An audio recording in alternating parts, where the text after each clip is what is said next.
Good afternoon, and welcome to Center for Hospice Care and our annual Veterans Tribute Ceremony. What a beautiful day for it. We really picked a good one. So thank you so much for coming. It's a wonderful chance to reflect and to remember on the sacrifices of so many.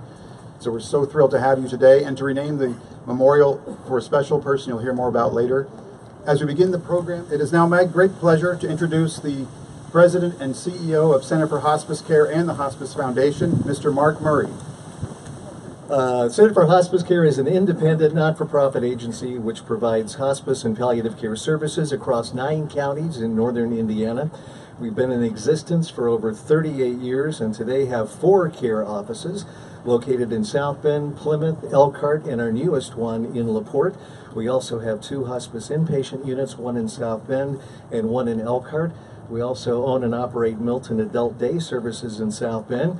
And we also have this beautiful growing campus right here in Mishawaka, where we are building a new clinical staff building just to the east of our main building, and then a brand new 12-bed hospice inpatient unit, which is further to the east, and that will be known as the Ernestine M. Racklin House. Throughout our history, we've cared for more than 36,600 patients, and this year, for the 5th consecutive year, we expect to care for more than 2,000 patients, which places Center for Hospice Care in the top 3% of all hospice programs in the United States. And there are now just about 6,500 hospice offices across the nation. We are honored to serve our nation's veterans, and they are a significant component for who we provide services. Center for Hospice Care is a national We Honor Veterans campaign partner. That is a collaboration between the Department of Veterans Affairs and the National Hospice and Palliative Care Organization. Its purpose is to raise awareness among veterans regarding the end-of-life services and the many benefits that are available to them.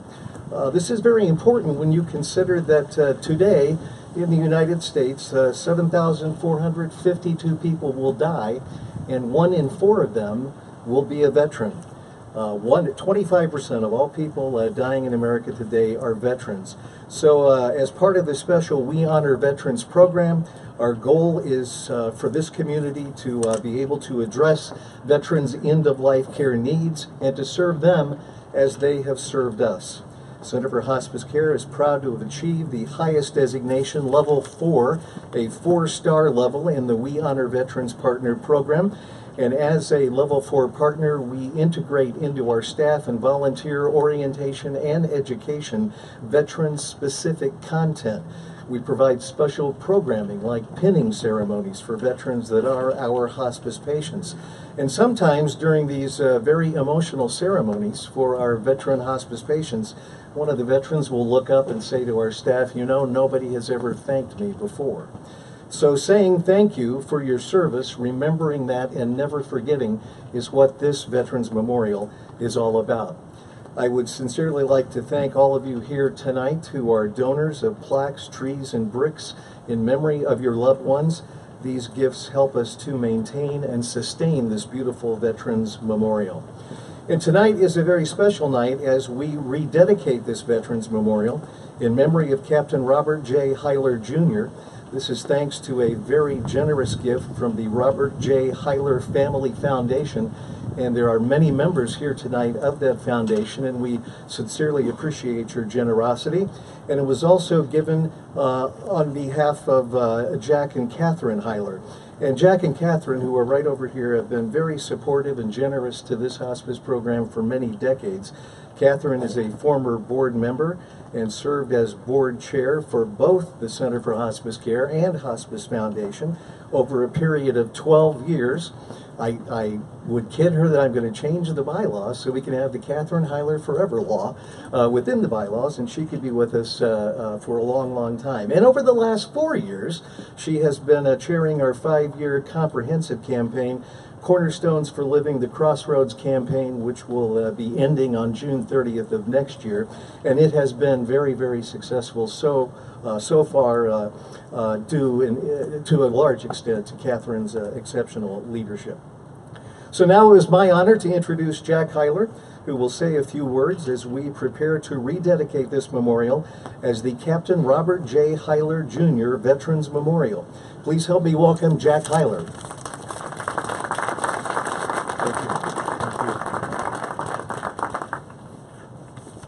Thank you, Mark. Good afternoon. What a magnificent memorial. My family's all hanging around over there. Our brother and Uncle Bob would have been very touched to be remembered alongside his fellow veterans at this memorial site. My extended family would like to thank Mark and Mike and Chris and Pete and all the many employees and volunteers of the Center for Hospice Care for including this memorial in this beautiful new campus and giving us and all the families and friends of the veterans who will be remembered here now and in coming years the opportunity to remember our loved ones in this beautiful setting. Bob passed away 15 years ago at the age of 59. He was way too young to cash his chips in, but he lived a full life. Bob was single, but he was a very devoted family man. He treasured his younger sister Tricia, tolerated and loved his closest sibling Larry, as only siblings close in age do, and reveled in the political life of his brother Jack. He adored his sister-in-laws, Catherine and Janet, and greatly respected his brother-in-law Dan. His nieces and nephews were always in his life, and several are here today. Laura and her husband Andy, and their son Michael, Allison, Caitlin and her husband Jake, and their daughter, the newest member of the family, Reagan. You have to believe that child would have been given extra special consideration at Christmas. Megan and Brady. Nieces Virginia, Morgan, Haley, and Aaron, and nephew Connor, and 4 other great nephews were unable to join us today.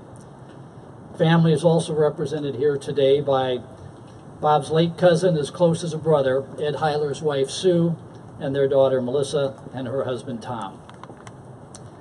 Bob was both a simple and a complex man. The simple was what he found enjoyment in: family, friends, his business life, altruism, and philanthropy, all things Republican, prime rib, and VO Manhattans. And depending on the time of the day of the week, or the week of the month, the order of the above changed. The complex was how he lived and enjoyed the simple. He didn't just enjoy his family. He went on international trips with his mother, with his sister-in-law and nieces, with his friends. He flew to the Washington area hospital shortly after Allison was born to bring Catherine roses. He took his nieces and nephews to lunch and had them over to swim in his pool. Bob wasn't just in business.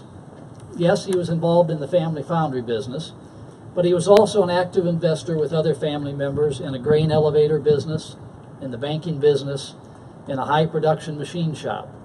He owned several bars, to the consternation of his siblings. He was a part owner in a restaurant, in farmland, in a production movie business, and several other enterprises as well. Bob didn't just contribute to a few charities. He contributed time and treasure to many, many charities, and he gave of his treasure liberally. Bob didn't just vote Republican. He became the Indiana Republican State Committee treasurer. He was the Republican National Committeeman from Indiana for many years. He was a delegate to many Republican National Conventions and Indiana State Republican Conventions. Vice presidents and governors, congressmen and senators, mayors and state representatives called seeking his advice and input and treasure, all of which he provided. And Bob didn't just eat prime rib and drink Manhattans. He could tell you the best place to get prime rib in every large city in America, and knew within a half a sip if his VO Manhattan was prepared properly. Bob was a voracious reader. He loved art. He enjoyed riding horses in Wyoming, liked his cars, although he wasn't the best driver, and he believed that if a car or a truck needed the oil changed or the tires replaced, it was time to get a new one. Our brother also found the simple and complex during his time in the service.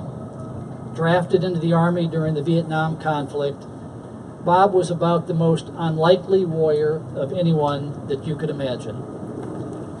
Taking the bus to Fort Polk, Louisiana, Bob could not imagine, like in the Dr. Seuss book, the places he would go. I am sure, although I never asked, and he never offered, that he planned on serving his 2 years and hopefully getting out alive and uninjured.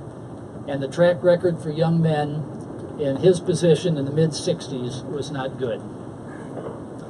Someone saw something in Bob that I'm pretty confident he did not see in himself.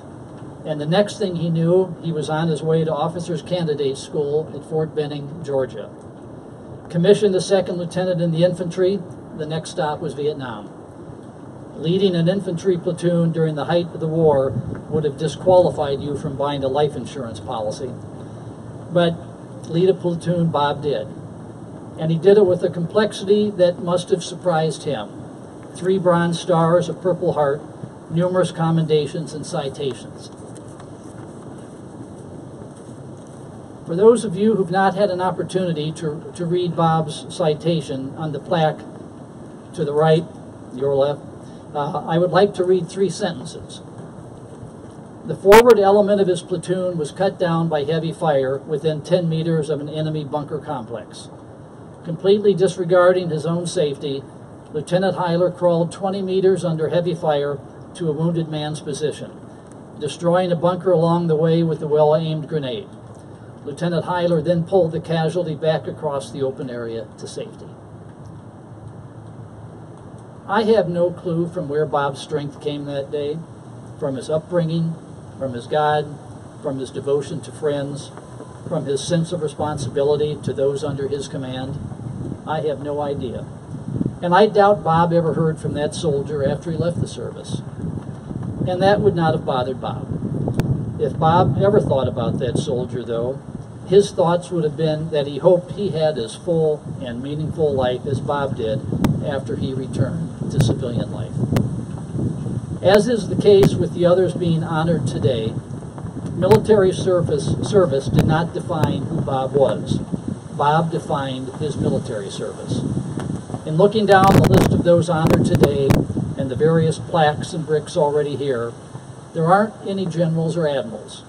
There are a lot of sergeants and corporals and petty officers and privates and lieutenants. Your friends and loved ones did their duty, served their country honorably, and came home to raise families and support their schools and churches and community. The military wasn't their life, it was a part of their life. They lived it well, and we honor them today with our presence and our love. God bless America and the men and women who have defended her for 242 years. Thank you again so much for coming. Your presence is extremely important to us, and to honor veterans and to have your presence here is wonderful. Please spend as much time as you'd like looking at the plaques and bricks and the new plaque that's been installed. Take in the experience as long as you'd like.